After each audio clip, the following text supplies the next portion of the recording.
We're freaking live now. All right. Well, today we're doing our second live stream, and our first guest for the live stream is Jake Klein. He's a writer. He's a thinker. He used to work for Fair for All. He now is the state director for Atheists for Liberty. He's the co-founder of Black Sheep, Substack that kind of covers free thinking, kind of against the grain topics about individualism, collectivism. I've admired Jake's work for quite a while now, so it's great to connect. Yeah, Jake, how's it going?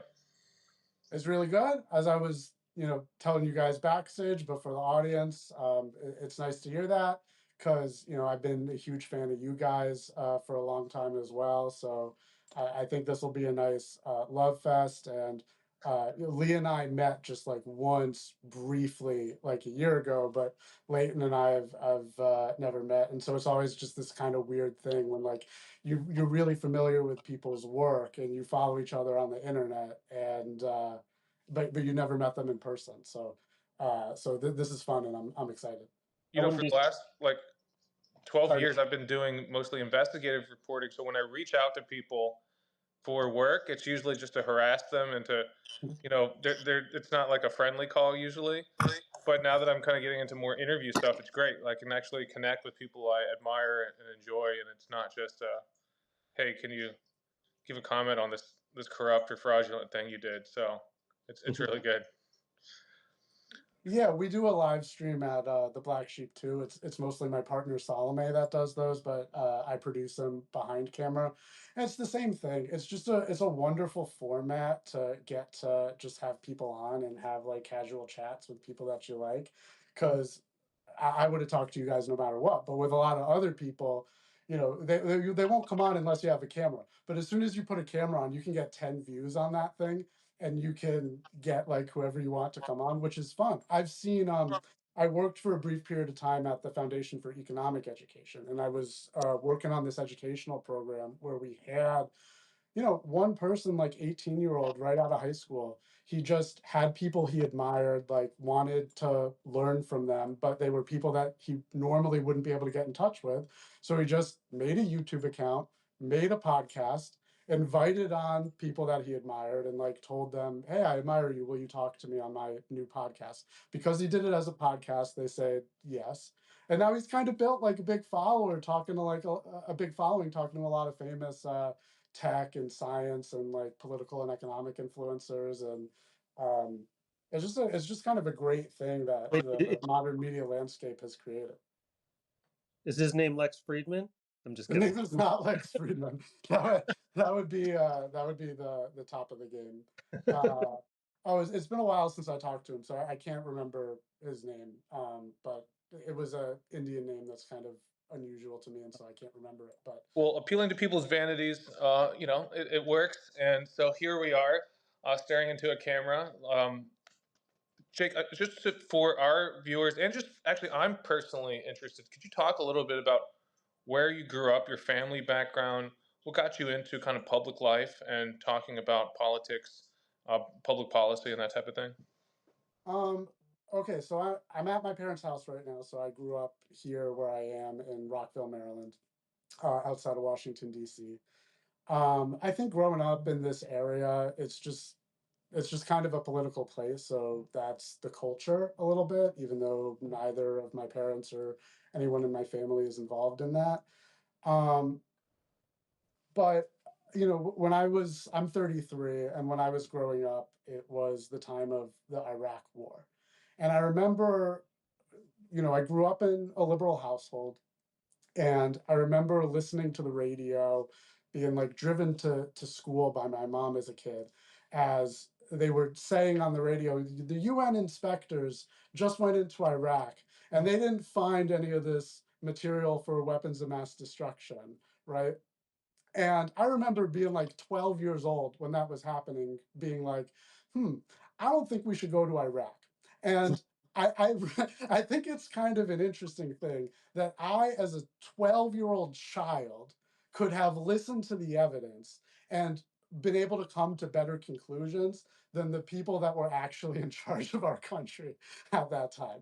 So I think that's kind of sad. And then when I was around 18 years old, Ron Paul ran for president. And that was a life-changing event for me because I always thought that if you had anti-war perspectives, if you had humanistic perspectives, it meant that you were on the left in some capacity. And by listening to Ron Paul and listening to him challenge the neoconservatives that were on the debate stage with him, I realized that, oh, there's actually a tradition of libertarianism and anti-war right of center thought broadly. And oh, these very naive teenage ideas that I had of like, if you don't support socialized healthcare or welfare programs in general, like you hate the poor. That's what I thought about people on the right. And learning about libertarianism and learning about Austrian economics and thinking through the logic of the market and the logic of capitalism, uh, that changed my entire worldview. And so I just kept kind of self-educating. And between the ages of like 18 and 22, I became a really, really dedicated libertarian. But it also happened to be the case that I didn't know a single other person that agreed with those views in real life. I completely self-radicalized on the internet, like we see, many people do nowadays, listening to podcasts, the Tom Woods Show in particular, and reading materials from the Ludwig von Mises Institute and the Foundation for Economic Education and the Cato Institute and a bunch of other places. And uh, I remember just being a very political person, having basically politics as a hobby. My training was, I went to NYU for film school. I trained to be a film producer, but I was just kind of always more passionate about debating politics with people at a very liberal school where nobody agreed with me, coming from, a very liberal suburb where nobody agreed with me. And that got me kind of very practiced at just communicating these ideas to people that don't agree. And so I ended up over some time pivoting into nonprofit communications because I just really liked the ideas and thinking about political persuasion. Um, then, another topic of discussion I can go into now if you want or not is my views on Israel, which I've been talking about a lot recently. Um, because this house that I'm in right now is also an Orthodox Jewish household, and so I was raised Orthodox Jewish, and I'm an atheist now and not of that tradition anymore. But I was sent to a Zionist school, given a very Zionist education, as many American Jews are, and I just kind of realized a lot of things that community was telling me wasn't true, and so I over time just felt a deep sense of obligation to inform other people about facts about the Israeli-Palestinian conflict that I think the political culture that we have here in America ignores, be it through ignorance or be it because of propaganda and censorship. How did your views on both your atheism and your perspective on Israel how did it resonate with your family members, and how does it? It's not great, but those debates were many years ago. Right. So it's mostly in the past, but it flares up now and then, and it's hard because I love my family. I'm very close with my family, but it is a really deep philosophical disagreement. Um, and I'm, I think we're just kind of used to each other disagreeing, and that's fine. But it's challenging, and there's times that I stay quiet. I have an aunt and uncle that went during the war to Israel to give like supplies to IDF troops going into Gaza, Hmm. and that's very disappointing to me. But you know, I think I think it's very important to be able to maintain relationships across strong Well, disagreements, especially when they're family, especially when it's people that are important to you for whatever reason that may be. So in some cases that might mean I'll debate it and I'll say my piece and they'll say their piece, and but you just have to let it go afterwards. Or in other cases like that case, it's just like I know that they did that and I'm just not going to bring it up and they're not going to bring it up. And sometimes that's healthy. It's not always healthy to ignore differences, but you know, I know that my relationship with them is more important than getting them to agree with me. And I know that while I'm really disappointed in that action, ultimately they're not the soldier on the ground, you know, pulling a right. trigger over there. And also something I want to say as it's a tangent, but you know, I feel immense sympathy for the Palestinian people, and my biggest concerns right now are with, you know, the civilians being killed there. But you know, I know people that went into the IDF, and I know the mindset that people are brainwashed into. And I think that you know, just having an understanding of the upbringing and the culture that gets people there, I feel a much deeper sense of disappointment than I feel like anger and evil. I think the nature of evil is something that's very complicated. And I think in most cases it sneaks up on people for very sympathetic reasons. And I like to hope that people are redeemable. This is the story of Star Wars, by the way. I mean, Star Wars just tells that more beautifully than anything. You know, that the fall of Anakin Skywalker to the fact that yes, somebody believed that he could be redeemed, and that he's ultimately redeemed on at the end of Star Wars makes that, you know, one of the most important, probably the most important modern myth that there is. Um,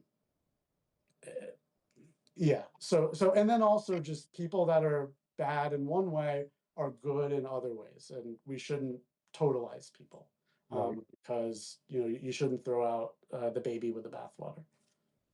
Yeah, I mean, I went to Israel in 2022, a year before October 7th. I met a lot of people throughout Israeli society, journalists, people in the government, just ordinary folks, as well as Palestinians, both Palestinian, ethnically Palestinian citizens of Israel and people who live in the West Bank, um, who are, under a different kind of legal kind of status, who don't have rights. And, I was just kind of taken aback and uh, really kind of reassured by the common humanity. It's really crazy to zoom out and like live in America, and you see it all mediated through hyper partisan media outlets and fairly biased, news programs and super biased social media, where everyone's just trying to dig things in and kind of play to a tribe and get you to kind of hate the other side, and see them as kind of one monolithic group. Israel is very diverse. The Palestinian community is very diverse, and it's really just kind of crazy to see the different factions within the Israeli right. Even the Israeli conservatives make up a very diverse coalition. When Netanyahu was briefly out of power, to just kind of meet some of the people working for the parties and the members of the Knesset who were in the opposition, the liberal opposition. Some of those were actually that, even though led by like the center left, were also right wing parties that were just anti Netanyahu. So it all gets kind of scrambled there, and it's mandatory conscription with some exemptions, some very famous exemptions, but that just means that all of Israeli life, whether you're kind of a punk on the streets or someone who's very kind of gung ho and militaristic, you're kind of all serving together. And the folks who are in the reserves are forced to fight in this horrific war. So, yeah, it's not healthy to paint with a broad brush, and it's it's a democracy or quasi democracy. So if you want to influence things, you have to persuade people. You have to kind of connect on a human basis. And dismissing folks just because of participation in the military is really unfair. And it's not. It's really, if you want to get to a just conclusion of not just the war, but this kind of broader conflict, you have to meet people where they are and connect with them, and not write them off simply because of an ideological reason or even participation in this war. I don't know how to get that message out to more kind of gung ho Palestinian supporters. Jake, I want to kind of get your opinion on this. I feel like sometimes I don't have a good sense just at my computer or going out and meeting people in the Bay Area, which is its own bubble of how to persuade, how do you reach across the aisle? How do you talk to people who are even on who are maybe more sympathetic to the Palestinian cause, but have maybe engaged in inflammatory rhetoric that is perhaps not helpful? Do you have any thoughts on just like where do you go to see a common humanity in this conflict? Yeah, that's really difficult. The most important thing is to try to get people to seek it out. I think storytelling is really important. So if you can, in conversation, just literally tell the story of, oh, some sympathetic person who was harmed in this war on either side, um, that can get somebody to feel it in a way that they can't just feel it with facts. And then that's not really going to be enough, though. You got to then leverage that feeling to get them to do deeper digging. I have thoughts in my head like, if I had resources, how I might design like a communications campaign around telling humanistic stories from different sides of the conflict and putting them in front of people through advertising, and then, having a funnel to deeper content. That's a lot of the kind of work that I do. So I think about it through that lens, but the same principles will apply just as much if you're doing a one-on-one conversation with somebody. It's just that the mechanisms at each stage are going to change. I, if I heard you right, I think I share your disappointment in a lot of the pro-Palestinian activism that's taken place on the left. There seems to be this movement of, the intersectional omni cause that includes just a bunch of different, frankly, woke ideas. And it's a broken clock is right twice a day kind of issue when it comes to Palestinians, where, they maybe have certain heuristics about victimhood that lead them to adopt that cause. And then they can very often make good arguments for Palestinians, sometimes not so much. Um, Sometimes engage in protests that actually turn people off. I'm very negative on protest culture in general. I just see protests in general backfiring because the other side is just going to latch on to something that went wrong there and use that to attack everybody that was protesting that day and everybody on that side of the issue. So, having said that, I'm also extraordinarily upset about peaceful protesters that on the left at those kind of rallies that are being deported right now en masse. And, that's using the justification of like a couple bad ones to just deport as many as they possibly can. And that is just enormously frustrating in an administration that was voted into office talking all about free speech. Um, I just because of where I've evolved into in my political activism, I'm talking less to the left right now. I mean, I think that's a really important thing that needs to happen, but talking more to the right, who I think have just been very reactionary about this issue, where they see the couple of obnoxious left-wing protesters, and then that makes them associate this entire cause with leftism and Yeah. socialism. And that's just totally wrong. This is a classical liberal issue. This is a property rights issue about people that were forced out of their land, that have not been allowed to return, that own the keys, have very often, passed it down from generation to generation, keys to property that was taken from them, expropriated, and given to Jews. Um, and if you're a person that cares about individual rights or classical liberal principles, this should be an issue that you care about, because it is being violated just absolutely terribly here. And it's the people that should be defending those principles that are now, throwing it completely to the wind in this kind of mistaken, like, clash of civilization narratives, that, like, oh well, they're, the anti-liberal Muslims, and these are westernized, Jews that are our people. And that is a very reductive and false framing that I think has thrown an enormous number of people on the wrong track.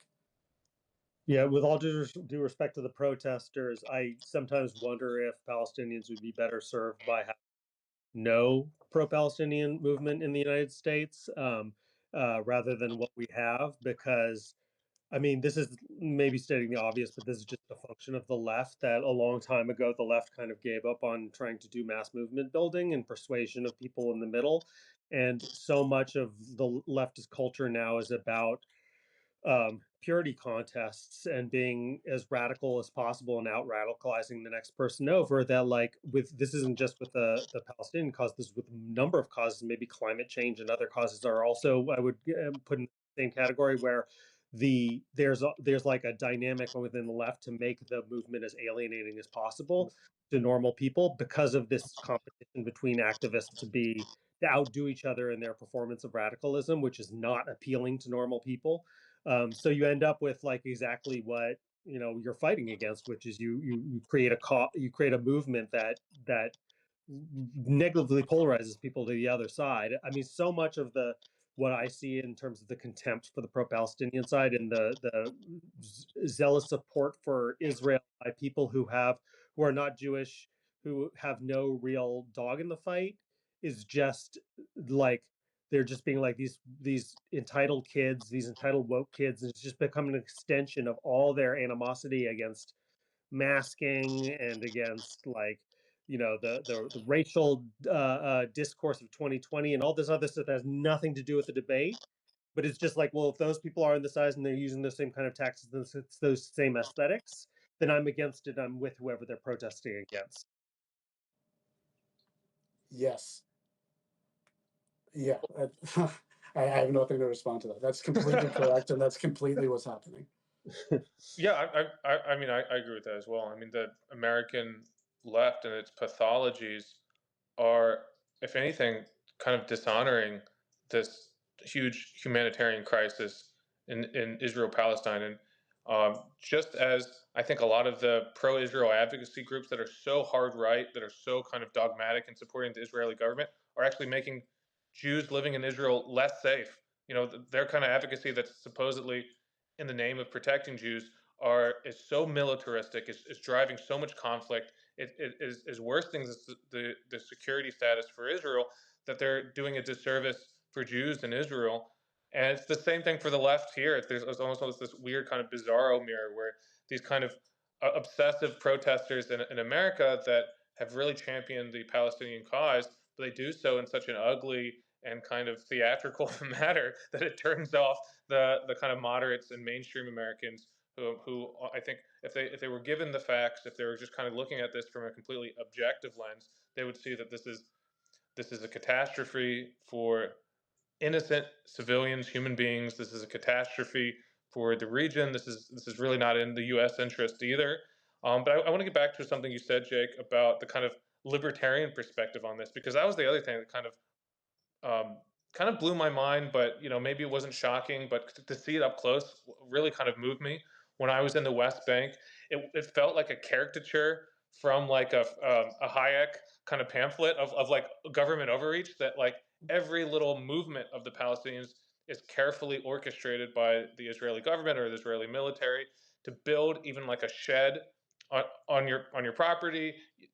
The way that they control the Palestinians is that they give them a pile of paperwork, and you go through years of permitting to be allowed to construct. And if someone builds or engages in a job or a form of commerce that is not permitted or regulated in the proper sense, that then gives the government the justification, or the military the justification, to go and demolish people's homes.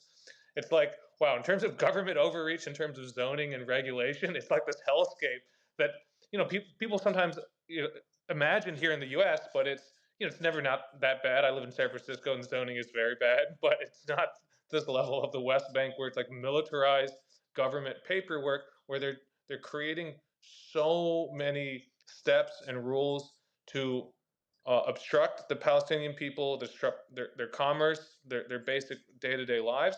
And then the second they make a mistake, that gives grounds for the government to go in and destroy people's livelihoods, destroy people's homes, to move them into prisons. And I just look at the kind of the professional libertarian movement. That's something I've written a lot about. I've written about FEE. I've written about some of these groups. I'm really interested by the kind of ideological history here. And I read some of this stuff, and I find myself, even though I have a background more in the kind of social democratic left, but I read at least the way that this stuff is written, I find myself nodding, because I believe in free speech. I believe in liberty. I think that property rights are important.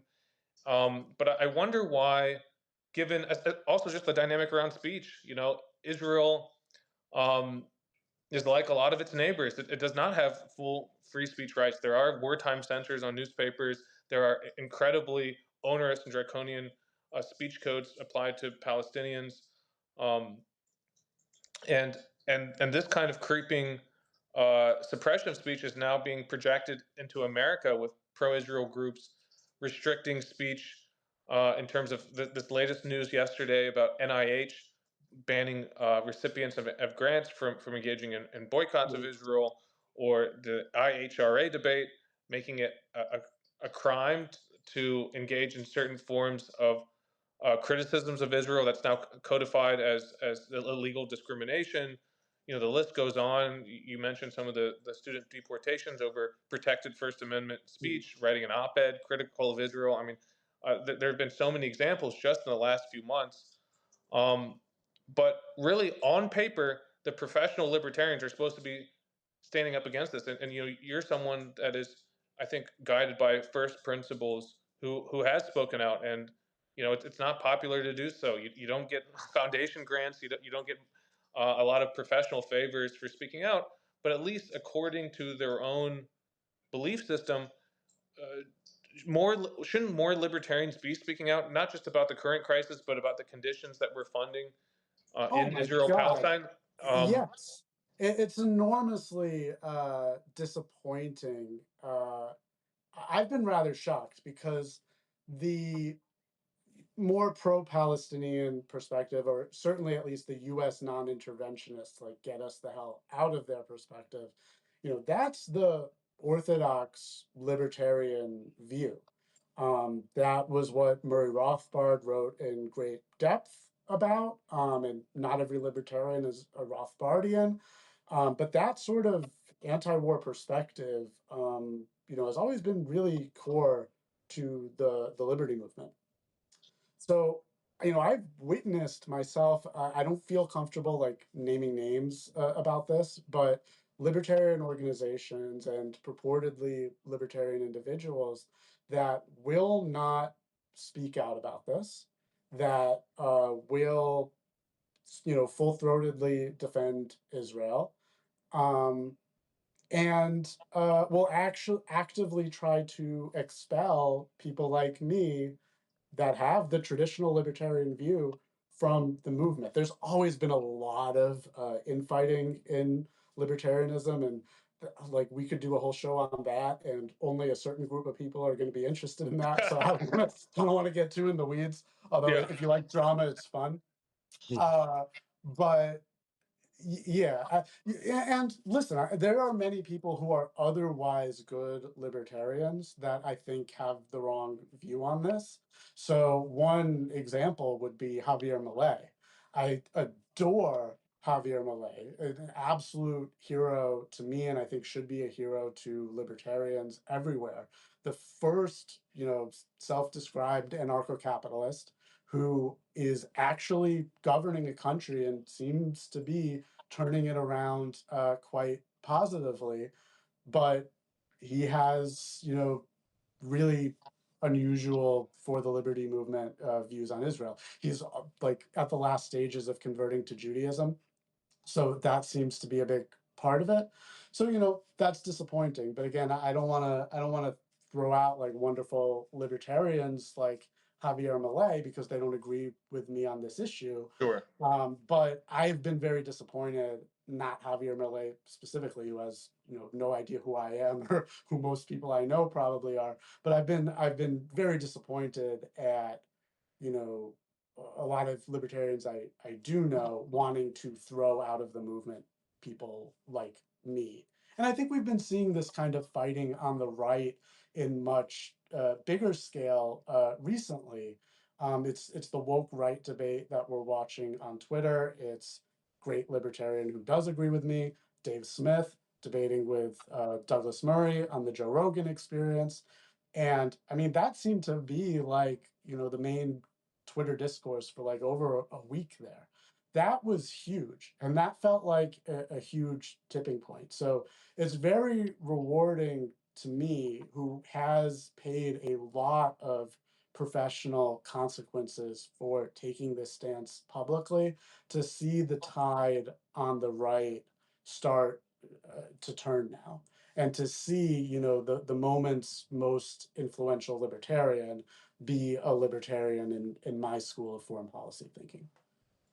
I feel like if you're talking about people on the right who have become more critical of Israel, I feel like for every one of them, there's three people who are of the post left Mhm. who gained some credibility on the right under Biden for their Mhm.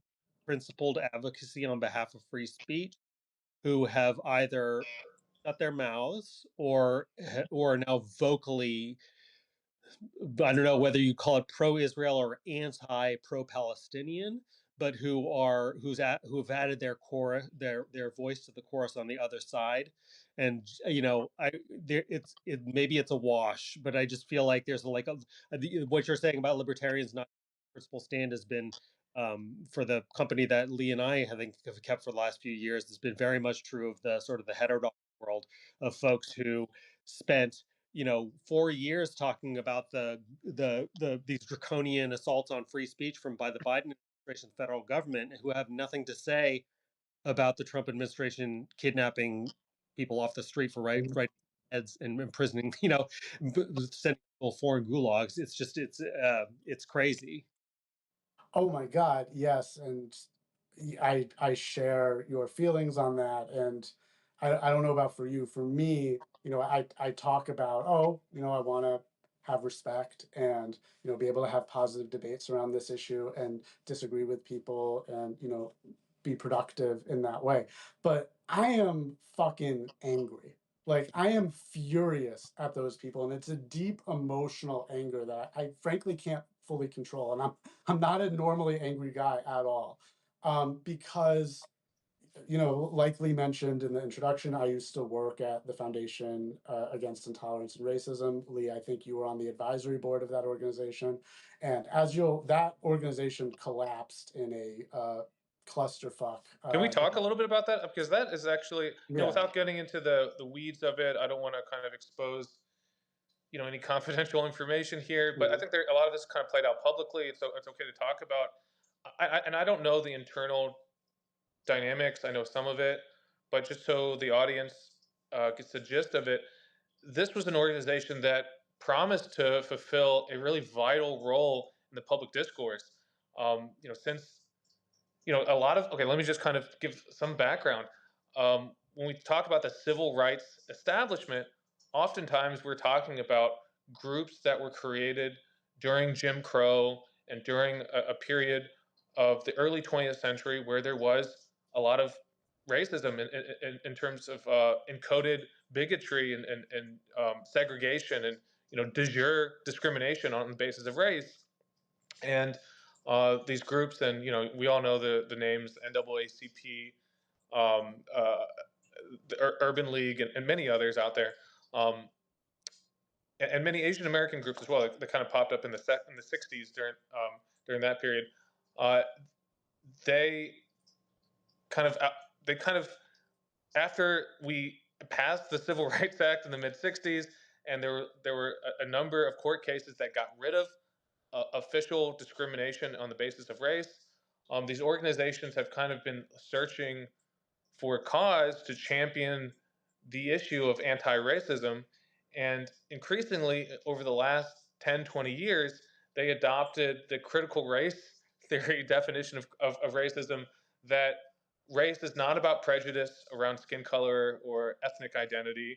Race is this kind of power plus privilege concept. I have a book on this. I'll mail it to you after, but go to my Substack, wetheblacksheep.com. I'm the author of a book called Redefining Racism, How Racism Became Power Plus Prejudice. I did deep investigative digging into academic documents and all sorts of stuff about how that definition came to be and came to take over. And it's a fucking nuts story. It was, people talk about this coming out of academia. It doesn't really. It came out of like white high school teachers just making it up out of their ass because they had been like inspired by Stokely Carmichael and like this communist brand of Black nationalism, which told white people, go into the white community and spread our message.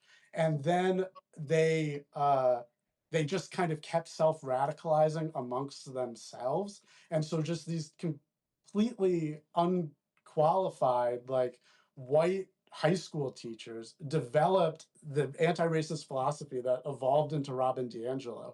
And they were so crazy. Like one of them, researching the book was so fun because I'm just like searching the names and stuff. And in the middle of my writing it, one of the people involved died. And I came across his obituary. And I hadn't found this before, but one of the teachers